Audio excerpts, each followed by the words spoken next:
ہمارا دنیا میں آنے کا مقصد، دنیا کی رنگ رلیوں میں کھو کر ہم نے اپنے دل کا سکون ہی برباد کر لیا ہے۔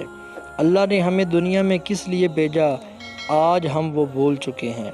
ہمیں لگتا ہے ہم اس دنیا میں اچھا نام، بڑا سا سٹیٹس، بڑی گاڑی، خوبصورت سا بنگلہ، بیوی بچے، بڑے عہدے، ان سب کے لیے اللہ نے ہمیں پیدا فرمایا ہے۔ تو سب سے بڑی غلطی یہی ہے کہ ہم اپنے مقصد کو بھلا کر ان چیزوں میں کھو گئے ہیں۔ یہ چیزیں بے شک ہمارے لیے ضروری ہیں، مگر ضرورت کی حد تک۔ ہم دیکھتے ہیں کہ کشتی جب تک پانی کے اوپر چل رہی ہوتی ہے وہ بالکل صحیح چلتی ہے، جب پانی کشتی کے اندر آ جاتا ہے تو کشتی کو ڈبو دیتا ہے۔ اسی طریقے سے جب ہمارے اندر دنیاوی چیزوں کی محبت حد سے زیادہ اتر جائے تو ہماری زندگی تلخ ہو جاتی ہے۔ ہمارا دنیا میں آنے کا مقصد اللہ کو راضی کرنے کا ہے۔ اس دل میں اللہ کی محبت کو لے کر آئیں، اسی کو راضی کرنا اپنا مقصد بنائیں۔ ناکام لوگوں کی پہچان، ہر وقت اعتراض کرتے ہیں، ہر معاملے میں خود کو حقدار سمجھتے ہیں۔ ان کو خود سمجھ نہیں آتا کہ وہ کیا چاہتے ہیں، دوسروں کے بارے میں باتیں کرتے ہیں، اپنی ناکامیوں کا الزام دوسروں کو دیتے ہیں، تبدیلی سے ڈرتے ہیں، چاہے اندر کی ہو یا باہر کی، اپنی سوچ کو مکمل سمجھتے ہیں، یعنی خود کو پرفیکٹ سمجھتے ہیں، بے مقصد زندگی گزارتے ہیں، دوسروں سے علم چھپاتے ہیں، سمجھتے ہیں کہ ان کو سب معلوم ہے، دوسروں کی ناکامی پر خوش ہوتے ہیں۔ پسند اور محبت۔ ایک بزرگ سے کسی نے پوچھا، پسند اور محبت میں کیا فرق ہے؟ بزرگ نے جواب دیا، آپ ایک پھول دیکھتے ہو اور اسے توڑ کر اپنے پاس رکھ لیتے ہو، یہ پسند ہے، اور اگر آپ اس پھول کو روزانہ پانی دیتے ہو اور اس کا خیال رکھتے ہو تو یہ محبت ہے۔ اللہ کی پسند ہم پر نہیں لازم کہ ہم دوسروں کو خود سے خوش کریں یا اس بات کی فکر کریں کہ لوگ راضی ہیں یا نہیں، یہ فلاں کو پسند ہے یا نہیں، فلاں کو مجھ سے محبت ہے یا نہیں۔ ہم پر صرف یہ لازم ہے کہ ہر حال میں اس بات کی فکر رکھیں کہ اللہ مجھ سے راضی ہے یا نہیں، اللہ کو یہ پسند ہے یا نہیں، کیا میں اللہ کے حکموں پر پورا اتر رہا ہوں یا نہیں۔ فکروں میں سب سے بہترین فکر ہے یہ، اور اسی میں دل کا سکون بھی ہے۔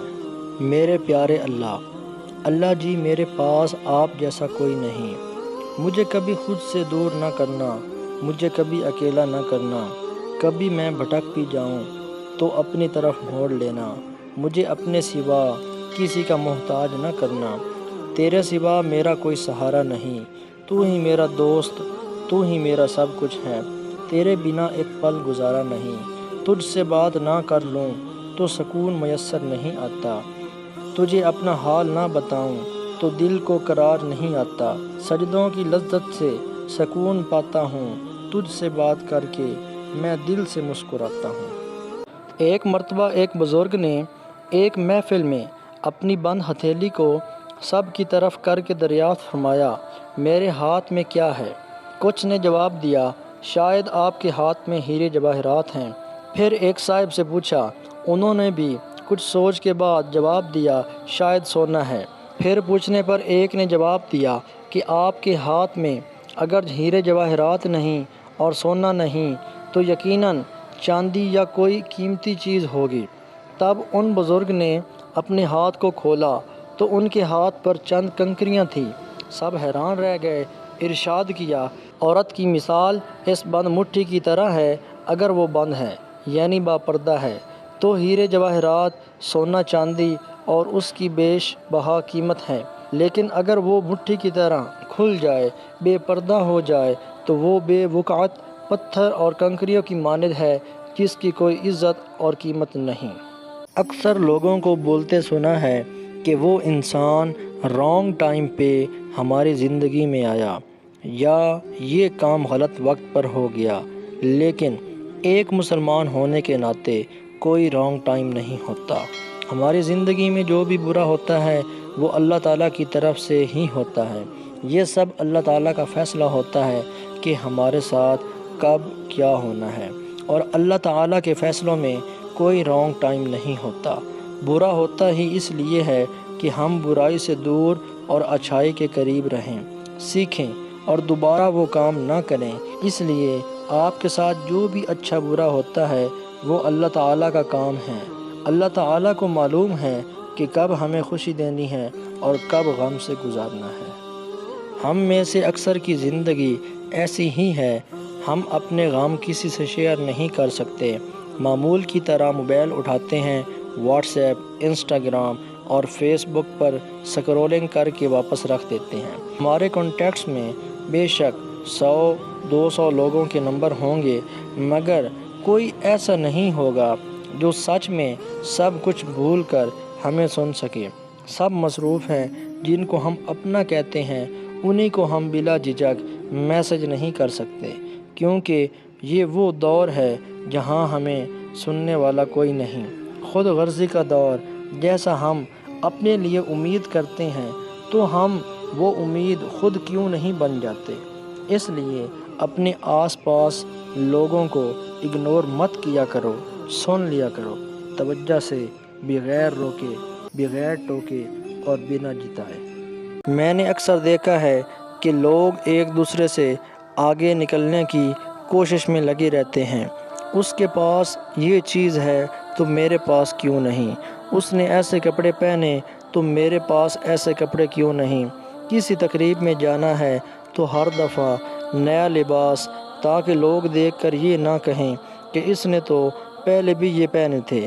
ایک دوسرے سے حسد رکھنا یہ سب عام ہو گیا ہے اب تو، مگر کوئی اس چیز میں دوسرے سے آگے نکلنے کی کوشش نہیں کرتا کہ اس کا اللہ سے کیسا تعلق ہے۔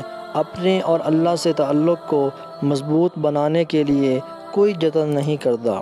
دنیاوی چیز کی تو سب نقل کرتے ہیں، مگر اگر دوسرا انسان اللہ تعالیٰ کے قریب ہے تو ہم کیوں نہیں؟ وہ اللہ کے لیے نماز پڑھ رہا ہے تو ہم کیوں نہیں؟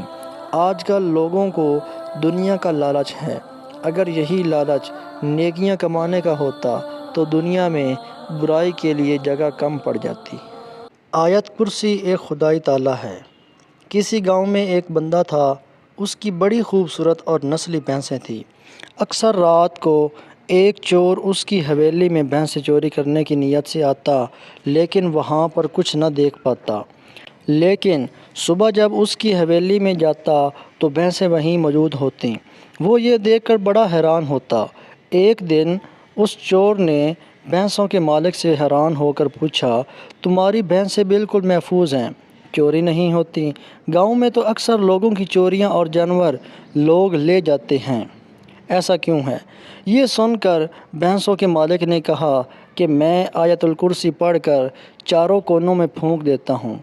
اسی طرح اگر اپنے مال و اسباب پر آیت الکرسی پڑھ کر پھونک دیں تو کوئی بھی قیمتی چیز کبھی بھی چوری نہ ہوگی، لیکن شرط یہ ہے کہ یہ عمل پورے یقین کے ساتھ کیا جائے، کیونکہ عمل یقین کے ساتھ ہو تو اثر ضرور کرتا ہے۔